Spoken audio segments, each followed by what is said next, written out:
How often would he beat you? Too much. Would he only use a belt? He fainted in his father's presence. Not once, not as a frightened toddler, but as a grown man, the most famous entertainer on the planet. A man who could fill stadiums with a single glance, would feel his knees buckle the moment Joseph Jackson walked into a room. He vomited from fear. He hid in closets. He prayed, silently, that the man who raised him would die in a car crash, just so the fear would finally stop. This was not the childhood the world saw on television. This was the childhood Michael Jackson lived behind the sequins, behind the spotlight, behind the smile that sold 100 million records.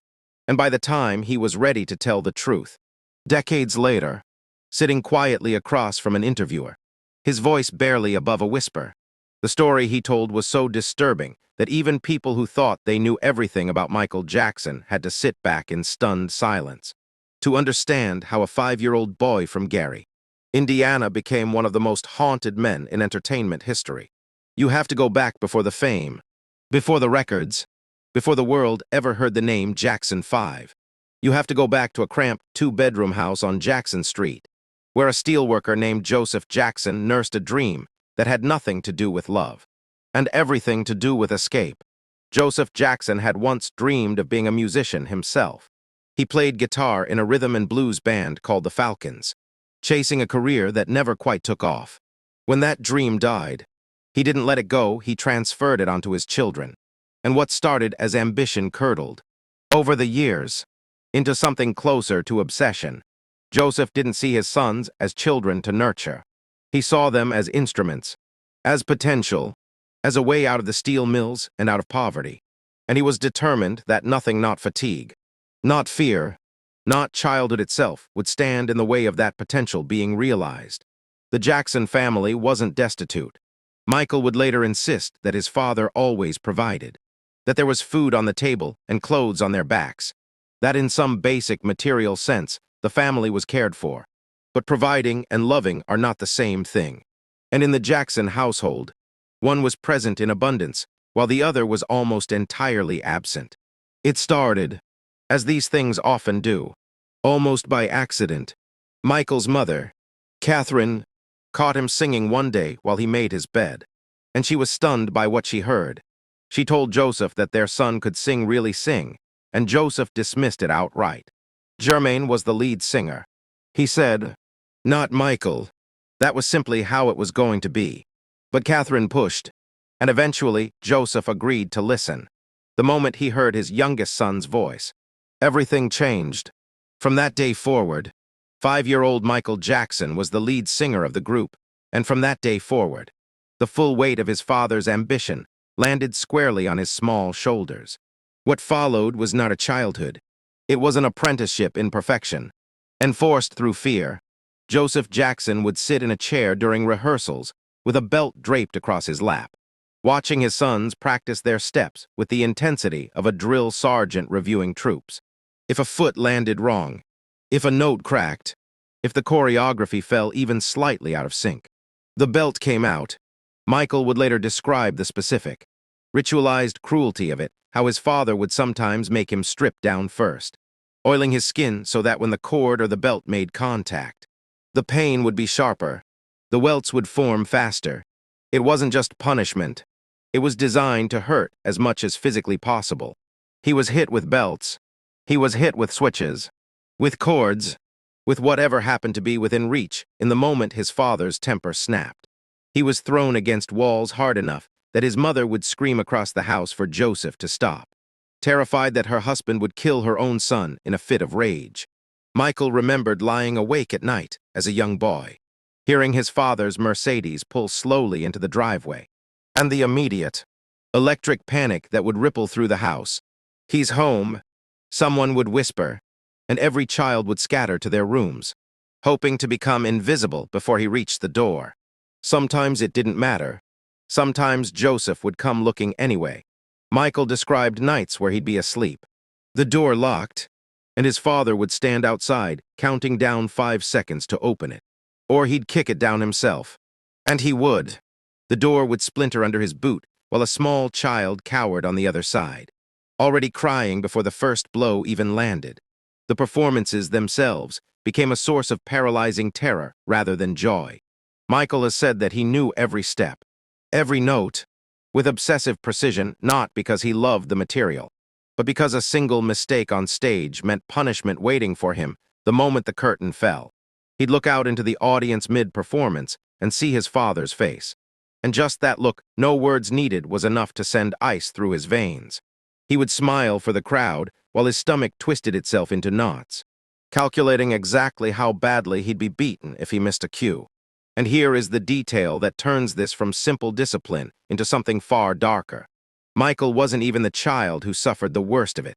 According to his own account, that distinction belonged to his brother Marlon, who struggled more than the others to master the choreography, and who bore the brunt of Joseph's frustration as a result. But Michael was treated as the standard the others were measured against. Do it like Michael. Joseph would bark at his other sons, turning one traumatized child into the yardstick by which his siblings' beatings were calculated. It bred resentment as much as fear. It made every rehearsal a minefield. The psychological toll compounded over years, until it became something almost impossible to separate from Michael's physical body. As an adult decades removed from those rehearsal rooms, world famous, wealthy beyond imagination, Michael would still feel physically ill in his father's presence. Not metaphorically ill, literally. His bodyguards, at points, had to physically hold him upright because his legs gave out beneath him. He described vomiting from the sheer psychological weight of just being in the same room as the man who raised him. It wasn't rational, and Michael knew that. He'd say, almost apologetically, that his father was different now, that Joseph wanted to be a better man in his later years. But knowing that didn't undo what had already been carved into him. The fear had calcified. It had become part of his nervous system, wired in during the years when a 5-year-old's brain was supposed to be learning safety and trust instead of survival. There's a particularly haunting detail buried in Michael's own recollections, something so simple it's almost more devastating than the physical abuse itself. He talked about being a child, locked away in a recording studio at Motown, working on albums ahead of a summer tour, while directly across the street there was a park. He could hear it through the walls, the crack of a baseball bat, kids laughing, a little league game in full swing, an entire world of ordinary childhood happening close enough to touch, and utterly unreachable. He remembered hiding his face and crying, wanting nothing more than to cross the street and play, just for a little while, just to feel normal for an afternoon. He never got to. There was always another take, another rehearsal, another interview waiting. He never had friends outside his own family.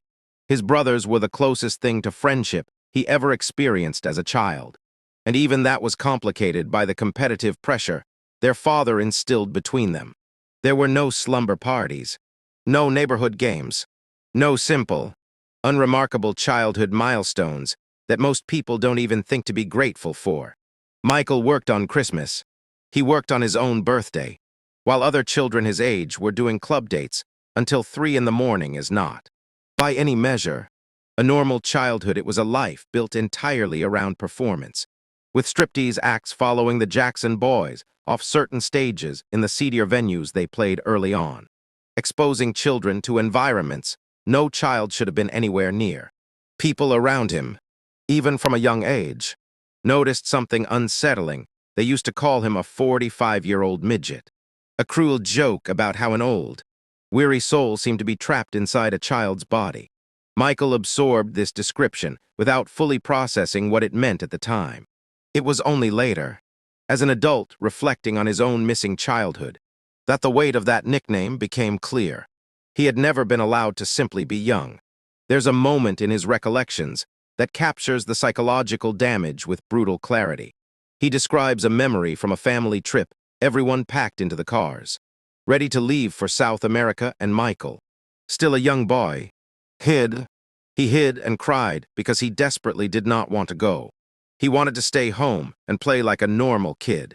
Just once, that instinct, that desperate pull toward ordinary childhood, kept surfacing throughout his early years, and it was kept suppressed every single time by the machine his father had built around him. And then there's the darkest admission of all one that reveals just how deep the hatred ran during those years. Michael described a game he used to play with his sister Janet when they were children. They would close their eyes together, and one would ask the other to picture their father dead. Imagine him in a car. Imagine the crash. Imagine it being over. And they would do this, back and forth, as a kind of morbid comfort ritual. Two children, fantasizing about their own father's death, not out of malice in the abstract sense, but because it represented the only fantasy of safety they could construct. Michael later admitted, with a kind of pained honesty, that's how hateful we were, not because they were cruel children, but because cruelty had been modeled for them relentlessly. And this was the only outlet they had to process it. Joseph Jackson never allowed his children to call him daddy. He insisted on Joseph, a small but telling detail that speaks volumes about the emotional distance he maintained even at close range. Michael has said he desperately wanted to call him daddy, wanted that softness, that warmth, that ordinary intimacy other children took for granted, and it was denied to him. Deliberately, as though warmth itself was a weakness, Joseph refused to indulge. Michael would later say plainly, he never felt loved by his father. Joseph never held him, never comforted him, the relationship that should have been the foundation of Michael's entire emotional development was, instead, built on fear, performance, and physical punishment. And yet, and this is the part of the story that makes it so much more complicated, and so much more human than a simple villain narrative, Michael Jackson did not walk away from this hating his father forever. As an adult, reflecting on everything that had happened to him, he arrived at something startling. Forgiveness. He acknowledged the abuse in stark, unflinching terms describing beatings, humiliation, terror that followed him into adulthood, and in the same breath. He called his father a genius. He credited Joseph's brutal, relentless discipline with the very perfectionism that turned him into the greatest performer of his generation. Without that pressure, he suggested, he might never have developed the surgical precision, the work ethic, the sheer drive that built Thriller and turned a shy, terrified boy from Gary, Indiana into a global phenomenon. It's an uncomfortable conclusion, and Michael seemed to know it was uncomfortable even as he offered it. He wasn't excusing the abuse. He explicitly, directly refuted the idea that what happened to him could be dismissed or minimized when people suggested it wasn't really abuse. He pushed back hard, insisting that it absolutely was, but he also refused to let that abuse define him entirely as a victim, with nothing to offer the world in return. He held both truths simultaneously, that he was profoundly harmed by his father, and that something extraordinary had, against all odds, emerged from that harm. What he was determined to do differently was raise his own children in the opposite way. He said it plainly, he does not lay a hand on his children. Not ever, because he never wants them to carry the kind of fear and hatred toward him that he carried toward Joseph for so many years. And he insisted his children call him daddy, the very word he was denied as a child, because he wanted them to have the warmth, the closeness, the emotional safety that had been stripped from his own upbringing entirely. When you step back and look at the full arc of this story, what you're really looking at is the origin story of a paradox that would define Michael Jackson for the rest of his life.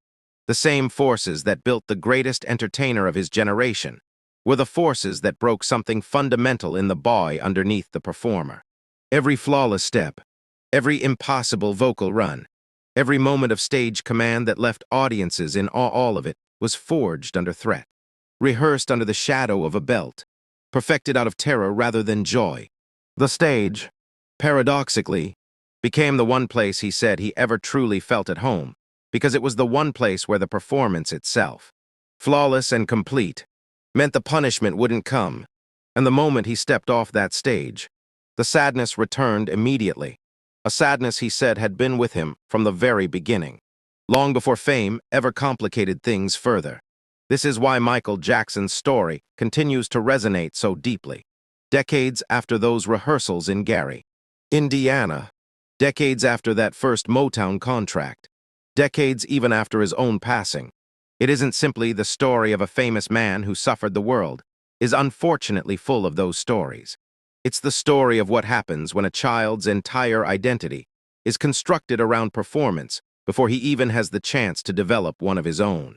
It's the story of talent purchased at a devastating price, and of a man who spent his entire adult life trying to reconcile the two irreconcilable truths of his childhood, that the same hands which hurt him also, in some twisted and undeniable way, built him. Michael Jackson gave the world Thriller. He gave the world the moonwalk, the glove, a sound and a spectacle that changed popular music forever.